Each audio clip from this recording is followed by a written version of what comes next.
네, 박근혜 정부 청와대 캐비닛이 계속 열리고 있습니다. 청와대는 민정수석실과 정무수석실에서 박근혜 정부 문건들을 발견했다며 속속 이 내용들을 공개하는 중인데요. 여러분은 이를 어떻게 생각하십니까?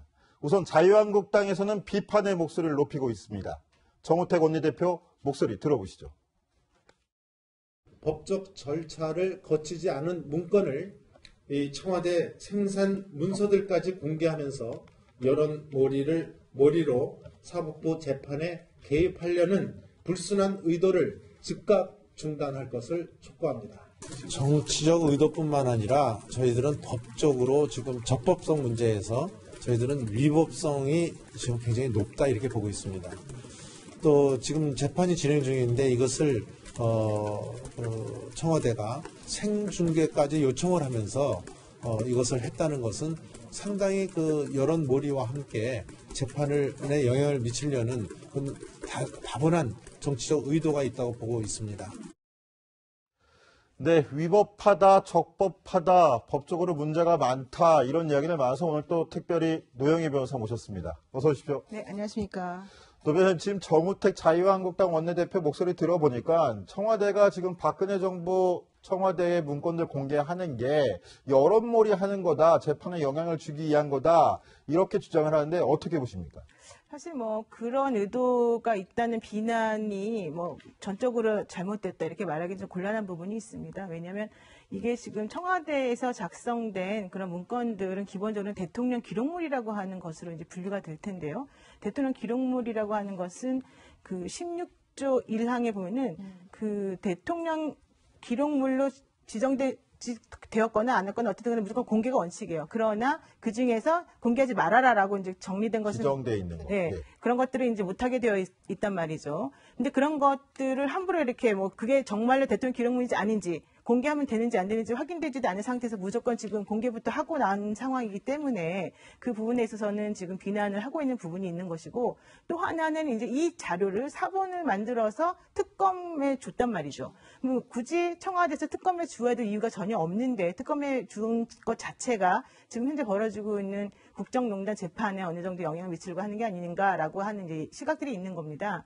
그래서 그런 부분들과 관련해서 청와대에서 약간 일처리를 좀 말끔하게 하는 것도 좋았지 않았을까라고 생각이 드는데, 그럼에도 불구하고 청와대 측 주장은 이게 지금 지난 정부에서 그 대통령 기록물로 무엇이 정리되었는지조차 그 목록조차 받지 못했다. 예. 그렇기 때문에 이 청와대에서 발견된 이것들이 대통령 기록물인지 아닌지조차 모르고 우리는 공개할지 안 할지 모른다. 다만 발견되었기 때문에 발견의 즉시 이제 중요한 자료들이니까 알리고 이것들에 대해서 지금 관계되어 있는 재판하시는 곳으로 좀 넘겨준 것이다. 이런 정도의 좀 변명이거든요. 청와대는 바로 그 판단을 한 거예요. 지정물인지 지정 기록물인지 아닌지조차 모르니까 필요하다면 대통령 기록관 가가지고 판단을 하고, 또 위법성이 있어 보이니까 필요하면 특검 가서도 봐야 될 것 같다. 딱 요 판단을 한 것 같은데 강병 기자 어떻습니까? 그러니까 대통령 기록물이라는 게 어떻게 보면 또 역사적 자산이고 그러지 않습니까? 이게 만약에 전 정부의 그런 자산이 나왔고 사상 초유의 그런 탄핵 그런 국면에서 나온 좀 의외의 상황이기 때문에 이런 국민들에게 이거를 그냥 국민들 몰래 이걸 검찰에게 증거를 제시하기보다는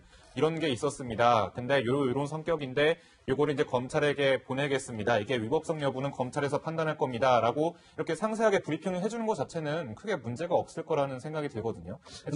그런데 이런 부분에서 자유한국당이 문제를 삼고 있는 부분이 있어요. 어떤 부분인지 어제 박수현 청와대 대변인 브리핑 한번 직접 들어보시겠습니다. 청와대는 이 문건과 관련하여 추가로 발견되는 내용들이 있다면 그때 즉시 보고를 하고 발표를 하는 것을 원칙으로 합니다. 위안부 합의, 세월호, 국정교과서 추진, 선거 등과 관련하여 적법하지 않은 지시사항이 포함되어 있어 지난 7월 14일 민정비서관실 발견 문건 조치 절차와 같이 특검에 관련 사본을 제출할 예정이며, 자, 자유한국당이 지금 문제를 지적하는 부분은 바로 저 말 중에 있었습니다. 어떤 부분인지 혹시 아시겠습니까? 바로 적법적이지 않다라는 청와대 판단을 갖고 이미 위법성 여부를 청와대가 다 판단한 거 아니냐라는 지적인데요. 더 한 발 나가서 자유한국당 측에서는 저 부분이 바로 재판에 영향을 미치려는 의도가 충분하다 이렇게 얘기를 하는 거죠. 그렇죠. 자유한국당에서는 청와대 이런 뭐 생중계 브리핑 그리고 뭐 워딩을 봐도 적법하지 않은 지시사항들이 포함되어 있다. 워딩이 아니라 발언을 봐도. 발언 그리고 청와대 관계자의 발언을 보면 14일 공개했던 자료보다 이번 건이 훨씬 더 세다. 약간 뭔가 내용은 공개하지 않으면서 궁금증을 불러일으키는 듯한 브리핑을 하고 있는데 이런 것에 대해서 정치적 의도가 있는 게 아니냐라고 의심을 합니다. 실제로 전에 살던 사람이 나가는데 짐을 놓고 나갔다면 상식적으로 어떻게 할 것 같냐고 저한테 한국당 관계자가 그러더라고요. 그럼 원래 주인한테 물어보거나 그렇죠. 아니면 사실상 그 물건에 대해서 이렇게 브리핑을 하면서 대대적으로 여론전을 할 것 같으냐 약간 조금 의도가 있는 게 아닌가 또 그렇게 싶다라고 들으니까 이야기를 또 그렇게 또 이해가 되네요. 그렇죠. 그렇게 설명을 하던데요. 뭐 사실 근데 이 자료가 갖고 있는 무게감이라던가 의미가 조금 다르긴 하지만 근데 한국당 외에도 다른 야당도 사실 실제로 청와대가 좀 호들갑스러운 거 아니냐라는 시각이 갖고 있었습니다. 그 목소리도 한번 들어보시죠. 청와대에 입주한 지가 그달 10일이 됐습니다. 그러면 일반적으로 이사하면 다 청소하고 그리고 캐비넷 속에 뭐가 더 있는지 다 찾아볼 거 아닙니까? 이제 2달 넘어서 이런 것들이 발견됐다고 발표하는 것들도 참 이해가 되지 않습니다. 일부러 은폐했던 범죄 집단의 증거인 것처럼 마치 보물이라도 찾은 것처럼 호들갑을 떠는 것은 안 될 일입니다.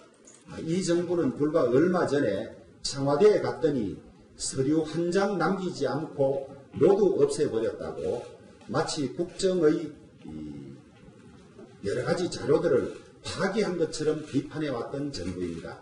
그런데 이제 남아있는 서류들을 이제는 또 그것을 대통령 기록물 관리법 취지에 맞도록 어떻게 처리할지 고민하지 않고 공개를 하고 재판이나 이런 데 활용한 듯한 모습을 보임으로써 상반되는 태도를 취하고 있습니다. 네, 이렇게 야3당에서 모두 문제가 있다 이렇게 지적하는 것도 좀 특이한 것 같은데요. 노영희 변호사 보기에 이 청와대가 도리어 역풍을 맞을 염려가 있다라고 볼 여지도 있나요? 좀 그럴 가능성도 좀 있어 보이죠. 네. 왜냐하면은 청와대에서 문건이 발견됐다고 해서 이게 무조건 적법한 증거로 사용될 수 있는 것이 아닌 상황이거든요. 그런 상황에서 특검에 일부러 자료를 주면서 이 내용을 활용하라라는 식으로 지금 지침을 내리는 것처럼 보이는 게 첫 번째 부분이고 또 하나는 지금 이재용 그 삼성 부회장에 대한 그 재판이 사실은 8월 달에 종료될 예정이기 때문에 네. 시간이 얼마 남지 않는 것을 고려해서 일부러 지금 가이드라인을 주면서 이것을 제공한 게 아니냐라고 하는 의심들이 있기 때문에 그렇다라고 한다면 청와대에서 이런 자료들을 일부러 이 시기와도 문제되는데 이렇게 일부러 자료를 넘김으로 인해서 재판에 영향을 미치려고 하는 것이기 때문에 이것은 매우 부적절하다라고 하는 게 이제 야3당의 공통된 입장이란 말이죠. 그렇게 된다면은 결과적으로는 이 여당 혹은 청와대에서 내세우고 있는 공정한 재판이라고 하는 것을 우리가 기대하기 어려워질 수 있기 때문에 그 부분이 이제 문제가 될 수 있다라고 하는 식으로 생각하는 것 같습니다. 뭐 실제로 제가 보기에는 청와대가 좀 이런 역풍을 맞지 않기 위해서 상당히 조심스럽게 그리고 고심을 하는 느낌이 들었는데 원래 오늘 오전에 공지한 대로에 따르면은 오후에 이 문건에 대해서 추가적인 브리핑을 하기로 했었습니다. 그런데 돌연 취소가 됐는데 이걸 좀 더 문건을 분석한 다음에 주말경에 이제 발표를 하겠다 이렇게 밝혀왔거든요. 그런데 이게 뭐 일단은 전문가들의 분석에 따르면 이렇게 하면 효과가 있는 게 일단 재판에는 영향을 미치지 않는다. 이번 주 재판에는 당장. 그리고 일단 연일 논란이 되고 있는 이 문건을 숨고르기를 할 수가 있다. 그리고 이 문건을 보면서 어떤 것을 앞세워서 브리핑을 할 수 있을지 좀 시간을 벌 수 있다. 이런 여러 가지 그런 효과가 있고 분석이 있기 때문에 물론 청와대에서 이것을 염두에 뒀는지는 모르겠지만 일단은 많이 이 문건을 가지고 고심을 하는 분위기가 지금 나타나고 있습니다. 네, 강병규 기자 말대로 지금 청와대가 오늘 당초에 1000여 건, 그렇죠. 어제 발견된 분석했다는 200여 건 말고 나머지 것들을 분석해서 오늘 내놓겠다, 네. 이야기를 하겠다, 입장을 발표하겠다고 했는데 돌연 그걸 안 하겠다, 주말에 일요일 날 하겠다라고 예고를 했습니다. 맞습니다. 근데 노영희 변호사 보기에 지금 이게 문제가 되고 있는 게 대통령 기록물법 위반이 되느냐 안 되느냐의 문제인데요. 이게 어떤 부분에서 이게 판단에 문제가 생기고 있는 건가요? 무조건 대통령 청와대에서 나오는 문건은 공개를 안 하게 돼 있는 건 아니지 않습니까? 그렇죠. 그러니까 대통령 기록물에 해당이 되느냐 안 되느냐 첫 번째 확인을 해봐야 되고 이 문서 자체가 두 번째 대통령 기록물이라고 한다면 공개할 수 있는 것인지 아닌지 이것도 이제 두 번째 단계에서 확인을 해봐야 되는 부분인데 지금 그런 것들을 모두 거치지 않고 무조건적으로 공개를 했다라고 하는 게 야당에서 주장하는 그런 위법성의 네. 논란이 되는 부분이거든요. 그게 이제 형식적인 면에서는 그렇고 두 번째로는 아까 말씀드린 것처럼 재판에 영향을 미칠 수 있는 그런 단어들을 계속해서 사용하면서 뭔가 지침을 주는 듯한 발표를 계속 하고 있다는 것이 또 문제다라고 하는 얘기가 있습니다. 근데 결론적으로 말씀드리게 되면 그래서 이번에 그 어제 특검에서는 사실은 지난번에 그 발견했다라고 하는 문서 자체에 대해서 증거를 사용해달라고 하는 식으로 이재용 재판할 때 그것을 하지 않았어요. 그 특검에서. 네. 그리고 오히려 특검에서는 이 자료를 검찰에 넘겼습니다. 그렇죠. 그래서 검찰 특수 일부에서 배당받아서 이 문건이 정말 누가 작성한 것인지 어떠한 내용으로 어떤 의도로 작성한 것인지 등을 확인을 한 다음에 이것이 적법 여부를 따지겠다라고 하는 부분이 있기 때문에 기록물 관리법 위반이 되고 안 되고 있는지 나중에 가서 가려질 문제이라는 네, 거죠. 그렇다면 나중에 가려진다라고 하면은 지금 현재는 어떤 영향을 미치느냐? 재판에 그냥 곧바로 직접 영향을 미칠 수밖에 없다는 그런 구조가 된다는 거고 결론적으로 이재용 부회장에 대한 재판보다는 박근혜 대통령에 대한 전 대통령에 대한 재판에 영향을 미칠 수 있는 가능성이 매우 높아졌다라고 하는. 근데 역설적으로 지금 특검이 이 문건들을 갖고 재판에 대응을 하지 않았고 검찰로 넘겨서 특수일부 서울중앙지검 특수일부에서 이 문건들이 적법한 대통령 기록물이냐를 갖고 판단한다면 지금 현재 진행되는 재판에는 영향을 미치지 않는 거 아닙니까? 도리어 여론에는 영향을 미칠지 모르겠지만 이거는 검찰이 나중에 판단을 해서 별건으로 기소를 할 가능성이 높아지는 거 아니에요? 그렇게 될 수도 있는데 만약에 검찰에서 이거를 빨리 분석해가지고 제대로 적법한 증거다라고 하는 식으로 이제 이걸 만들어 놓게 되면 특검에서 이 자료를 보내달라고 요청을 해서 실제 재판에서 증거로 사용될 수도 있는 거고요. 아, 그렇군요. 그다음에 이재용 부회장에 대한 재판에 사용하지 못한다 하더라도 박근혜 대통령 전 대통령에 대한 재판이 아직 10월이니까 많이 남아 있습니다. 네, 그러니까 네. 그 사이에 여러 가지 루트를 통해서 사용할 수 있는 가능성이 높아지는 거죠. 게다가 그 박수현 대변인이 어제 말한 그 내용을 들여다보게 되면은 발견되는 문서의 내용들이 사실 상당히 문제가 있는 것처럼 지금 얘기를 하고 있기 때문에 그렇다면 직접적으로 박근혜 전 대통령 그 정권에서 어떤 식으로 국정농단 행위를 했는지에 대한 구체적인 증거 자료가 되는 부분이 있어서 아마도 신중하게 좀 판단을 해야 될 것 같습니다. 또 한 가지 특이한 점은 자유한국당 측에서는 이 문건의 출처를 두고서 계속 의문을 제기하고 있습니다. 제가 아는 취재원도 이거는 누군가 갖다 놓은 걸 수 있다라는 의혹도 제기하고 있는데요. 이현수 기자, 어떤 부분에서 좀 의혹이 제기되고 있는 건가요? 네, 저도 이 문건이 또 어제 한 1,300건 공개됐다라는 네, 그렇죠. 이야기를 듣고 그 브리핑을 보고 사실상 전 청와대 근무를 했던 당사자들과 좀 많이 통화를 해봤습니다. 이게 당시. 특히나 정무수석실에서 발견됐다라는데 그 정무수석실에 근무했던 사람들을 취재가 된 건가요? 정무수석실에는 특히 뭐 당이라던가 당직자라던가 국회에 있는 인력들이 많이 그렇죠. 파견을 가 예. 있었기 때문에 당시에 근무를 했던 인사들과 여러 명 두루두루 접촉을 해봤는데요. 모두 다 똑같이 하는 이야기가 있었습니다.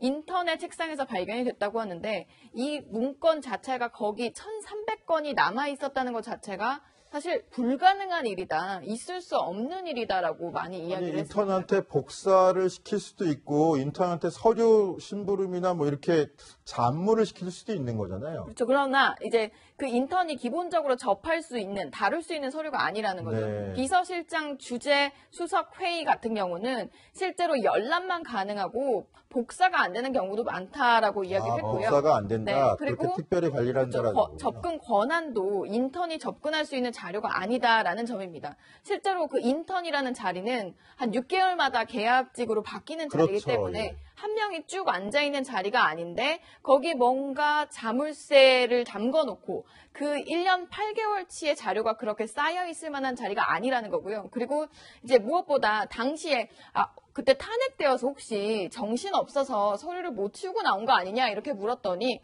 오히려 탄핵 때 그 특검이 압수수색을 여러 차례 들어오려고 했었기 때문에 오히려 서류 정리가 더 말끔했다는 겁니다. 그러니까 더 확실하고, 그리고 나오기 전에 탄핵된 후에 이제 청와대를 떠나기 전에 그 청와대 직원의 이야기를 들어보면 그 대통령 기록물로 이관할 건 다 이관하고 마지막은 컴퓨터를 포맷하고 문서를 모두 파쇄하고 나왔다. 그리고 다른 관계자는 뭐 먼지 하나도 안 남아 있었다라고 얘기를 할 정도로 본인이 이제 마지막에 정리를 하고 나왔는데 그런 서류가 남아 있지 않았다라고 이야기를 했고요.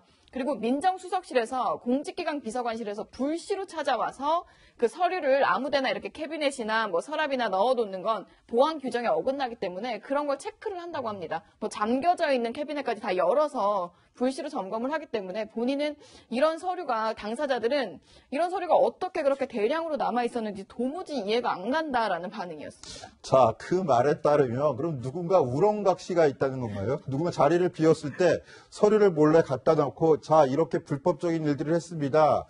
이런 주장인 것 같은데 노영희 변호사 보기엔 그럴 가능성이 있다고 보십니까? 그러니까 그 작년에 조윤선 그 전 장관에 대한 그 블랙리스트 문건 네. 내지는 그 뭐 작성했느냐 마냐가 이제 문제가 됐었을 네. 때에 그 나온 증언 중에 하나가 뭐였냐면은 전 장관이 그 컴퓨터를 전부 다 포맷을 시키고 안에 있는 증거를 모두 없애라라고 얘기를 했다. 네. 근데 그것을 그 비서실에 있던 직원하고 전산실에 있는 직원이 서로 얘기를 하면서 아니 이렇게 증거를 많이 없애도 되는 거냐, 우리가 함부로 해도 되냐 이렇게 걱정하는 그런 발언을 하는 게 녹취록으로 나온 적이 있었거든요. 그렇죠. 그 얘기는 무슨 얘기냐면은 청와대에서 모든 증거들을 없애라라고 했지만 그렇게 없애는 것에 대해서 상당히 거부감을 가지고 매우 불안해하는 사람들이 많이 있었다라고 하는 얘기가 된단 말이죠. 근데 지금 이번에 문제가 되는 이 문건들은 왜 하필이면 2달이나 지난 시기에 그렇게 대량으로 갑자기 발견이 되는 것인가? 이 부분이 문제잖아요. 네. 그렇게 된다면 지금 말씀하신 것처럼 과거에 문서를 모두 파쇄하라라는 지시를 여러 번 받았지만 그런 것들을 원하지 않았던 누군가가 진실을 밝히기 위해서 어딘가 숨겨두었다가 이번에 이렇게 우연히 발견된 것처럼 모양새를 취하도록 갖다 놓은 것이 아니냐라고 하는 의심도 사실은 해볼 수가 있는 부분이 되는 겁니다. 네, 어찌됐든 간에 저희가 정확하게 사실이 지금 드러나지 않은 상황에서 가정도 하고 추측도 해보고 여러 가지 증언도 모아서 말씀을 드리는데요. 자, 반대로 강병규 기자. 네. 인턴이 정말로 서류 심부름을 하고 가다가 놓고 갈 수도 있는 거 아니냐. 뭐 접근 권한이 없다 그러지만 접근 권한이 있는 사람이 일을 시킬 수도 있는 거 아닌가요? 이렇게 두 분이 의심을 제기했는데 저는 좀 다른 쪽으로 생각을 해보겠습니다. 네. 일단 인턴이야말로 뭐 이 사안에 대해서 이런 핵심 문건에 대해서 직접 작성하거나 관여한 사람들이 아니잖아요. 그렇기 때문에 이 문건들 뭐 그냥 데스크에 넣고 캐비넷에 넣고 나올 수도 있다 뭐 이런 주장도 제기되고 있는데 뭐 검사 출신 의원이죠. 민주당의 백혜련 의원도 똑같은 그런 의견을 제시했습니다. 목소리 한번 들어보시겠습니다. 말단 이게 지금 정무수석실에서 특히 그 행정요원의 캐비넷에서 나왔다는 부분에 저는 주목해야 된다고. 그러니까 국정농단에 직접 개입되었던 비서관이라든지 행정관이라든지 이런 고위직들 같은 경우에는 저는 철저한 증거인멸 행위를 했을 것이라고 봅니다. 그렇지만 이런 말단 행정요원들 같은 경우는 그런 부분들에서 본인들이 직접 관여한 행위가 아니기 때문에 이런 부분들에 대해서 더 철저하지 못했던 부분들이 분명히 있을 수 있었다고 생각합니다. 자, 어찌됐든 이번 문서 공개로 가장 난처한 상황에 처할 사람은 누굴까요? 제가 보기엔 청와대의 가장 마지노선 역할을 했던 우병우 전 민정수석이 아닐까 생각을 하는데 노영희 변호사 지금 우 전 수석이 재판 중이지 않습니까? 그렇죠. 추가 기소나 뭐 재판에서 더 불리해질 정황도 있는 건가요? 그렇지. 이제 만약에 이게 이제 민정수석실에서 원래 그 발견된 문건들이 처음에 300건 정도 나온 거 아니에요? 네, 그렇죠. 그리고 특히 그 문건들이 작성된 시기가 이제 그 우병우 전 수석이 민정 비서관으로 근무하던 시기에 만들어진 것으로 지금 보이는 것들이 많이 나왔어요. 그런데 특히 뭐라고 얘기했냐면 우병우 전 수석이 지난 2016년 12월 22일 청문회에 나와서 본인은 문서들을 전부 다 작성은 하지만 절대 가지고 나오지 않고 파쇄한다 이런 얘기를 많이 했었단 말이에요. 그런데 바로 그 사무실에서 이게 발견이 되었다라고 한다면은 당시에 민정수석실에서 무슨 일을 하고 있었는지에 대해서 이제 일단 그 자료가 되는 것이고 또 이 우병우 전 수석이 그동안 거짓말했는지 안 했는지에 대한 또 어떤 반증이 되는 것이기 때문에 게다가 지금 우병우 전 수석은 자신은 이 문건이 하나도 무슨 내용인지 모르겠다라고 지금 딱 잡아 떼고는 네. 있지만은 만약에 그렇다고 한다면 본인이 그렇게 무능한 척하면서 연기를 하는 그런 것들이 과연 사실인지 아닌지 이걸 또 밝힐 수 있는 단서가 될 수 있기 때문에 우병우 전 수석으로서는 매우 불안할 수밖에 없습니다. 왜냐하면 본인이 만약에 그 문건들의 내용을 볼 수 있었다 그러면은 거기에 맞는 또 대처를 하겠지만은 지금 본인이 못 보잖아요. 모르니까. 예, 그러니까 무조건적으로 부인을 일단 하겠지만 실제 내용이 자기가 그동안 해왔던 것하고 반대되는 말로 나온 게 된다고 한다면은 이제 완전히 이제 사면 초과에 물릴 수밖에 없는 구조가 되는 거죠. 아, 그래서 우병우 전 민정수석이 어제 출석을 하면서 무슨 내용인지 무슨 그렇죠. 상황인지 네, 잘 전혀 알 수가 모르겠다. 없다. 네, 그렇죠. 라는 말이 도리어 솔직한 말이 될 수도 있겠네요. 자, 그런데 청와대가 직접 공개한 이 영상 더 눈길을 끄는 이유가 있습니다. 조국 민정수석이 우병우 전 민정수석이 남긴 수상한 관문, 이 관문을 철거해라 이렇게 지시를 했다면서 그 영상도 함께 공개했는데요. 어떤 관문인지 영상으로 만나보시죠.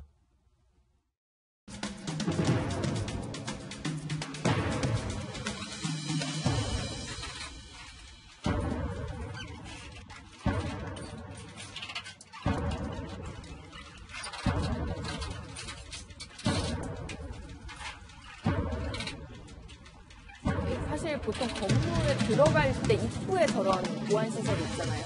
저희 지금 청와대 안에 민정수석실로 향하는 관문이라는 거죠. 여민관의 3층으로 들어가는 이제 유일한 민정수석실 들어가려면 저 통로를 통과를 해야 되는데요. 보면 사방에 뭐 검색대는 물론이고 사방에 서류 한 장이 안 나가도록 다 막아놨어요. 이게 그 정윤회 문건 사건 이후에 민정수석실에서 그 서류 보안을 철저히 하기 위해서 만든 검색대고요. 그리고 이때 용지도 보안 용지로 모두 다 바꿨다고 합니다. 보안 용지라 하면 특수 처리가 돼 있어서 복사를 하면 뭔가 이 서류는 특수 용지다, 특수 문서다라는 게 티가 나고 그 특수 금속 물질로 돼 있어서 이 검색대를 빠져나가면 경보음이 울리는 겁니다. 그러니까 노출 자체가 안 되는 거고요. 그러니까 민정수석실도 사정기관이 있고 이제 민심을 살펴보는 그 기관이 있는데 그 사이에 검색대를 두고 그런 이 특별한 관문으로 되어 왔었는데 조국 민정수석이 이 사연을 듣고 이건 불통과 건의의 상징이라면서 철거를 지시하고 지난달 29일에 철거를 하는 모습을 실제로 SNS상에 직접 공개를 했습니다. 이현수 기자, 그렇게 설명을 하니까 저는 궁금증이 도리어 드는 게 뭐냐면 청와대는 우리나라 최고 보안 시설입니다. 저기에 어떤 문서가 들락날락 거린다는 것 자체가 있을 수 없는 일인 것 같은데 그런 보안을 지키기 위해서 저런 보안 시설 해놓는 게 잘못인가요? 저게 왜 지금 저렇게 영상까지 공개할 정도로 문제가 되는 겁니다. 그 서류, 저 시설 자체가 잘못됐다라기보다는 이제 현 정부의 기조와 맞지 않다라는 차원에서 이전 정부의 사실 불통이란 측면을 좀 크게 부각시키려는 의도도 있어 보이는데요. 근데 그러나 실제로 저런 검색대가 있다고 실제로 서류가 안 나갔을까라는 부분도 의심이 가고 약간의 이 부분은 공직기강의 문제인 것 같습니다. 공직기강이 확실하면 뭐 이 서류 자체에서 고민할 필요가 없을 텐데 청와대 이전 청와대도 그 정윤회 문건 사건이 터지고 나서 부랴부랴 만든 것이기 때문에 뭐 사실 이거 치우고 나서 오히려 보안이 우려되는 거 아니냐 뭐 이런 얘기도 많이 하시는데요. 아마 이건 그 문제는 청와대 내에서는 공직기강에 달린 거지 저런 시설들이 있다고 안 나가는 게 나가고 그런 게 아니다라고 이야기를 하고 있습니다. 저는 한 가지 더 우려되는 게 청와대 민정수석실이 정무적인 판단으로 저런 영상까지 찍어서 공개한 게 아닌가 하는 의문을 갖고 계신 분들도 많을 것 같은데요. 공직기강을 잘 하면 아무 문제가 없다라고 한 현 청와대 민정수석실이 어떻게 앞으로 공직기강을 잡아나갈지도 나중에 또 평가를 받는 사태가 벌어지는 게 아닌가 이런 우려도 해볼 만한 일인 것 같습니다.